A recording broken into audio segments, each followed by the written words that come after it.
星期一開咪。陪你返工放工。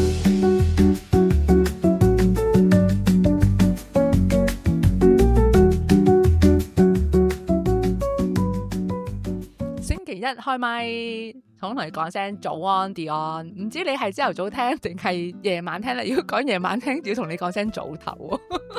一朝頭早返工同你講聲早唞就好搞笑。今日咧想同你分享一樣嘢咧，好得意㗎。我唔知你今朝早咧用咗幾大嘅勇氣咧起身返工咧吓。如果你用咗好大嘅勇氣起身返工咧，我同你講呢個題目咧，唔知覺得唔係啊嘛？我想同你講咩好咧？其實講好好休息，唔係啩？講好好休息，我係啊，原來咧。我哋唔係好識休息㗎喎，點解我有咁大嘅感觸呢？因為上年嘅時候呢，我就去睇過一個醫生啦。咁咧原因就係我有啲免疫系統嘅問題喎。咁我個醫生同我講呢：喂，Dion啊，原來呢你潛意識之下呢，你係唔識攰啊！哇，咁得意！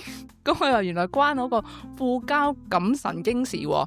咁我咁得意嘅，跟住原來呢就話呼吸呢係會幫到手㗎喎。咁我話又咁奇怪，咁我就去試下睇下啲書啦，上網睇下啦。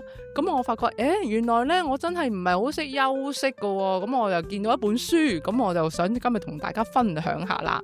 呢本書咧就嚟自台灣嘅，咁作家咧就係有一位叫蔡宇哲同埋呢個蔡佳璇呢兩位嘅臨床心理師同埋臨床嘅心理學博士。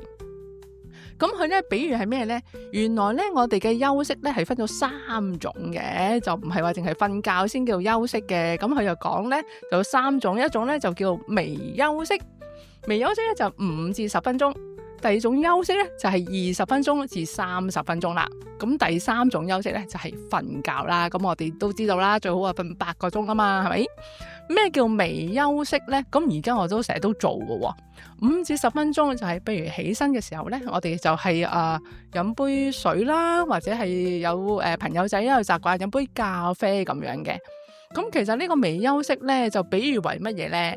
我唔知大家有冇跑步嘅咧？如果跑步，你見到人哋跑長跑咪有啲水站嘅，咁我有跑步嘅。咁跑步嘅時候真係嘅，咁我哋冇理由一起身一開跑到終點一杯水都唔飲噶嘛，係嘛？咁我哋飲杯水先，飲杯水咧就係比喻為一個微休息啦，5至10分鐘。咁咧呢個微休息當中咧，我哋喺辦公室，譬如你而家翻到去9點鐘到啦，咁冇理由即刻就微休息噶，係咪？咁啊都要坐低做下嘢先噶嘛。咁可能2個鐘頭到11點鐘到，咁我哋去飲杯咖啡，去茶水間就行個轉，同啲同事傾下幾句，咁咧等自己個腦咧就可以放鬆下，就唔係打手機啊、碌手機咁樣，咁呢啲咧就唔係叫做休息啦咁樣，咁啊俾自己咧有一個微休息喎，咁啊可能11點零鐘咁樣5至10分鐘到啦，咁咧微休息之後咧，咁我哋有第二種嘅形態咧，就叫做休息啦。咁休息咧就20分鐘至30分鐘嘅，咁食完個晏梗係飯氣攻心噶嘛，咁啊喂瞓一瞓啊嘛，最好有個小睡又得個噃。有啲朋友仔咧就趁住咧食晏嘅時候咧就去做運動。你唔好以為做運動咧唔係休息嚟噶，其實做運動先係一個休息嚟噶。當然唔係叫你哇即係做啲好劇烈嘅運動啦。因為運動嘅時候咧，係幫我哋咧減壓啦，同埋咧可以令我哋嘅精神狀態咧係冇咁緊張嘅。咁呢個係第二種形態啦，就係20至30分鐘嘅休息。當然啦，到晏晝嘅時候咧，我又有少少微休息嘅，譬如 tea break 嘅時候，3點零鐘、4點零鐘嘅時候，5至10分鐘嘅微休息。跟住咧放工嘅時候，又有一個漫步嘅時間喎，咁樣可能有20分鐘。咁到夜晚咧就放鬆咧，就係瞓覺嘅時候啦。跟住你講完之後咧話，哇，Dion你講咁多理論做乜嘢？其實咧點解咧？我發覺咧，唔知你有冇一個同感咧？好多朋友仔咧，可能我以前都係咁嘅，一坐低做，哇，淨係 check email 咧 check 到一個朝頭早，唔識起身飲水添啊！跟住咧就做，衝，做埋先啦，做埋先，咁啊做到放工咧，跟住哇，成個人咧虛脫咧，禮拜一係咁。禮拜二係咁，跟住咧嘈，唔緊要，放假咧補眠，搞翻掂，冇問題。結果咧係補唔到啊！咁係咁樣咧，我又唔識微休息嗰時咩下咩又，總之搞掂先啦，咩冇時間休息噶嘛，邊有時間休息啊？搞埋先啊，趕住啊，老細要啊咁樣。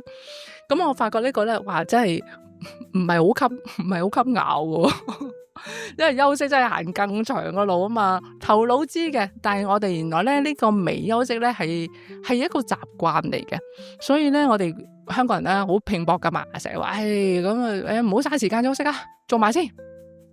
咁變咗我哋咧禮拜六日補眠又補唔翻，哇！咁呢一個咁樣咧就要成日都要好似還極都還唔完咁樣啊！咁啊，我哋一個禮拜又咁，2個禮拜咁，3個禮拜咁，唔緊要，我哋有一個好夢幻嘅諗法，好，我搏埋呢一個季度，跟住我就去個旅行，補翻晒我先前嗰啲攰，結果咧去完旅行更攰。點算咧？又嚟咯，咁啊周年復始，咁變咗咧，我哋有個惡性循環啦。咁惡性循環之後咧，發覺咧，我哋咧就好似咧瞓極都唔夠啦，休息又唔夠啦。好多時咧，我哋個精神嘅集中力又爭啲咧，咁咧就反而仲影響咗嗰個效率啦。咁啊講咁多嘢咧，你唔好以為我係專家，我想話俾你聽咧，你頭先講嗰啲嘢，我全部都犯晒，所以變咗我以為咁大嘅感觸，所以咧就覺得呢個微休息啊，同埋呢個休息啊，同埋呢個充足嘅睡眠，雖然咧都係，阿媽係女人，但係咧我諗個微休息咧，我哋應該都可以安排得到嘅，係一個飲杯咖啡。傾下偈，或者甚至乎咧，我哋坐喺個張凳度咧，放鬆下深呼吸，都係俾自己一啲微休息。真係嗰句說話咧，雖然咧真係阿媽係女人啦，休息為行更遠嘅路，但係咧除咗行更遠嘅路之外咧，仲有咧就係一個優質嘅人生。我覺得咧微休息不妨又試下啦。嗱，而家唔好休息住，因為而家你翻工或者放緊工，但係咧11點零鐘。或者 tea break， 或者今晚響放工之後行散步，都係俾自己休息，欣賞下周圍嘅地方。我哋耷低頭咧睇手機咧，我哋錯過太多啦。同埋咧睇緊手機嘅時候，其實都唔係休息噶。不如我哋試下深呼吸，等陣做完嘢 check 晒所有嘢嘅時候，11點零鐘俾一個自己個微休息。今日就講住咁多先啦。